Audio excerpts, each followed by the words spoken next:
अस्सलामु अलैकुम। ओ सर जी, मरीम नवाज साहबा तो कमाल पे कमाल कर रही हैं। अभी मैं गया हूँ दही लेने के लिए बाज़ार ना, दही पैदल। तो वो मैंने देखा कि जगह जगह जो इंक्रोचमेंट वगैरह है ना वो टूटी पड़ी है, और इंक्रोचमेंट वगैरह वो 10-10 फुट जो है ना वो दुकानें अंदर चली गई हैं। और ये मैंने कहा ये क्या भाई? उन्होंने कहा पैरा फोर्स। वाह, मैंने कहा भाई ये जो वो है ना, क्या नाम है उसका, सीसीडी, पैरा फोर्स उसकी तरह काम कर रही है। आपके मोहल्ले में भी जल्द आ रही है। इंक्रोचमेंट ख़त्म कर दो वरना हैवी जुर्माने भी होंगे, मैं आपको ये बता दूं। जिसने इंक्रोचमेंट, घर हो, दुकान हो, दफ्तर हो, जिसने भी इंक्रोचमेंट की हुई है, अब उसको हैवी फाइन होंगे, हैवी फाइन होंगे। सर जी, ये अगर ये सिलसिला कर लिया जाए ना, पैरा फोर्स वाला, ये सीसीडी क्या, ये सारी चीज़ों से बेहतर है। ये खुले बाज़ार और ट्रैफिक के मसाइल हल हो जाएंगे। रेडियाँ देखें, एक लाइन में मरीम नवाज साहब ने लगा दी हैं। और ये पंजाब में तो सर जी ऐसे काम हो रहा है जैसे, यकीन करो, मैंने पहले कभी नहीं देखा। मैं आपको ये सही कह रहा हूँ कि मैंने पहले कभी ऐसा नहीं देखा। ठीक है ना? तो ये बिल्कुल बड़ी मज़े की बात है कि जनाब अली पैरा फोर्स आ रही है। आप बताएं, आपके इलाके में पैरा फोर्स पहुंच गई है? अच्छा, नहीं ना पहुंची?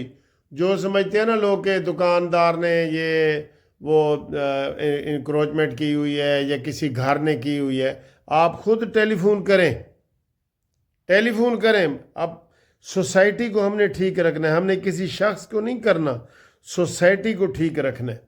वो इसीलिए ठीक होगी। आपको पता है ये जो सीसीडी की कार्रवाइयाँ हुई हैं, तो ये कच्चे के डाकू और पक्के के डाकू किधर गए हैं? कितना फ़र्क पड़ गया, कितना फ़र्क पड़ गया।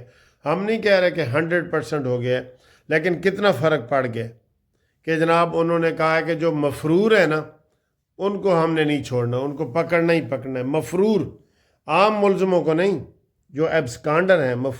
मफरूर के लिए तो सर जी वो अदालतों में भी कोई रियायत नहीं होती मफरूर के लिए। और मफरूर जितने भी हैं सारे वो पकड़ो, चाहे कच्चे के हैं या पक्के के हैं। ठीक है? ये अलीमा को आपने कल छोड़ दिया है, तीनों बहनें गिरफ्तार हुई हैं, तो वो मफरूर है। जो अलीमा बाजी है ना, वो मफरूर है। उसको भी पकड़ के अंदर करो, उसको जेल में डालो। वो 10 दफ़ा वारंट गिरफ्तारी जारी हुए हैं, 10 दफ़ा। ये इन्होंने खेल तमाशा बनाया हुआ है। फिर नारे ये लगाते हैं, रूल ऑफ लॉ, 2 पाकिस्तान नहीं, एक पाकिस्तान। यार, ये इमरान को नारे किसने बना के दिए थे? वही जो कंपनी अमरीकी खरीदी है ना इसने, 1 करोड़ नौकरियां दूंगा, 50 लाख घर दूंगा, 300 डैम बनाऊंगा। ओ खुदा का बंदा, एक डैम तो बना दे जिसके लिए तू आया था। तू तो आया था कालाबाग डैम बनाने के लिए। वहाँ से वोट मांगे थे 2002 में, आपकी एक सीट थी और वो कालाबाग डैम वाला हलका था।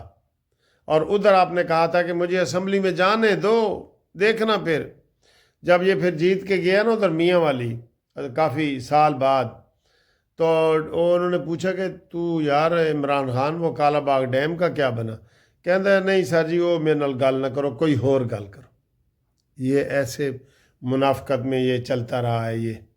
तभी तो सर जी इसका ये सारा इसके ये सज़ाएं मिल रही हैं इसको, ये सज़ाएं इसको ये वाली मिल रही हैं। अच्छा जी, सऊदी अरब ख़रीद रहा है हथियार अमेरिका से। और आपको मैं बताऊं, पाकिस्तान ने हथियार भी खुद बना रहा है। पाकिस्तान का जो असल है ना इस वक्त, चीन का और पाकिस्तान का, पूरी दुनिया में वो कामयाब है, चीन का और पाकिस्तान का। तो हमें बड़े बड़े मुल्कों ने, ये आज़रबाईजान, तो ये काज़किस्तान, तो ये सब ने हमसे रब्ता किया हुआ है। अचानक आप देखेंगे इंशाल्लाह इसी हाफिज़ आसिम मुनीर के होते हुए हमारी मईशत भी ऊपर आ जाएगी। वो तो है आर्मी का सरबराह है ना, लेकिन हर जगह वो जाता है, उसको वो पजीराई मिलती है। ٹھیک ہے نا، پذیرائی ملتی ہے. جیسے بش جیسا بندہ بھی کہتا ہے کہ میں عاصم منیر کا جو ہے نا وہ فین ہوں. ٹھیک، اللہ کرے وہ ہم اپنے نظریے کے مطابق ہی اس کو چلائیں.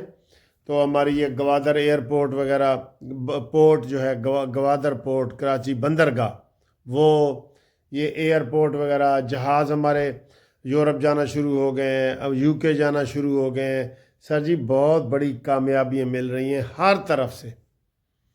بس میرا تو ایک ہی ہے کہ غریبوں کے لیے، بیچاروں کے لیے چینی، آٹا، دال، پتی یہ سستیاں کر دو، گھی، یہ 5 چیزیں جو ہے نا یہ سستیاں کر دیں، غریب بھی خوش.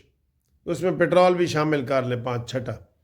یہ جناب منشور ہونا چاہیے پارٹی کا کہ ہم آئیں گے نا تو ہم پیٹرول، گھی، دالیں، چینی، یہ آٹا، پیٹرول یہ ہم سستا کریں گے. غریب عوام کو تو پھر ہی فائدہ ہے نا، ورنہ کیا فائدہ، ورنہ تو کوئی فائدہ نہیں. ٹھیک ہے، اور آپ دیکھیں یہ رپورٹ اور ذرا اس کے اوپر تبصرہ بھی کریں. سر جی میں آپ کو دکھاتا ہوں، میں نے شوگر ٹیسٹ کروائی ہے جو 3 مہینے کا ٹیسٹ ہوتا ہے نا، HbA1C کیا ہوتا ہے وہ والا. تو یہ میری رپورٹ آئی ہے جی. یہ لکھا ہوا ہے جی کہ نارمل رپورٹ تو ہوتی ہے 5.7، ٹھیک ہے، اور میری آئی ہے 8.4.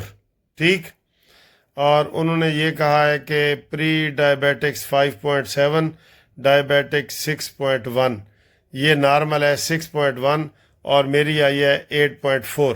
تو اس کے اوپر ڈاکٹر اور تجربہ کار جو بتائیں کہ یہ زیادہ آئی ہے یا تھوڑی ہے یا کیا ہے. ٹھیک ہے، یہ والی. تو اس کے علاوہ جو آج صبح ناشتہ کیا ہے اور ناشتے کے 2 گھنٹے کے بعد پھر وہ شوگر جو ہے وہ چیک کی جاتی ہے. میں نے ناشتہ کیا کیا ہے، پھر یہ ناشتہ بھی دیکھیں، اور ناشتہ یہ والا کرنے کے بعد میری شوگر ناشتہ کرنے کے 2 گھنٹے کے بعد 138 تھی، 138. ٹھیک ہے، تو یہ مجھے بتائیں جی کہ ناشتہ کرنے کے بعد جو 2 گھنٹے کے بعد 138 ہے وہ بھی نارمل میں آتی ہے.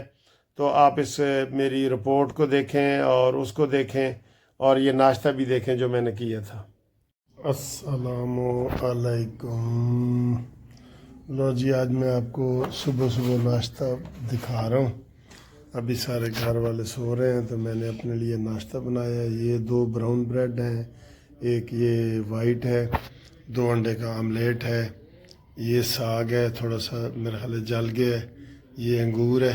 ٹھیک ہے، اور یہ آپ کی کیا ہے بھلا، گھومتی چائے. ٹھیک ہے، یہ اور یہ ویسے تو سارا یہ فروٹ بھی پڑا ہے میرے پاس، یہ سارا آپ یہ دیکھیں یہ فروٹ پڑا ہے، لیکن اس میں سے ابھی میں کچھ نہیں کھاؤں گا. ٹھیک ہے، یہ فروٹ ہے، یہ کاجو ہے، یہ بادام ہے، یہ ریوڑیاں ہیں، یہ پستہ ہے، یہ سارا گفٹ ہے جی. ٹھیک ہے، اور سامنے دیکھیں وہ ٹی وی چل رہا ہے جی. ناشتے کا مزہ لیں، ناشتے کا. ٹھیک ہے.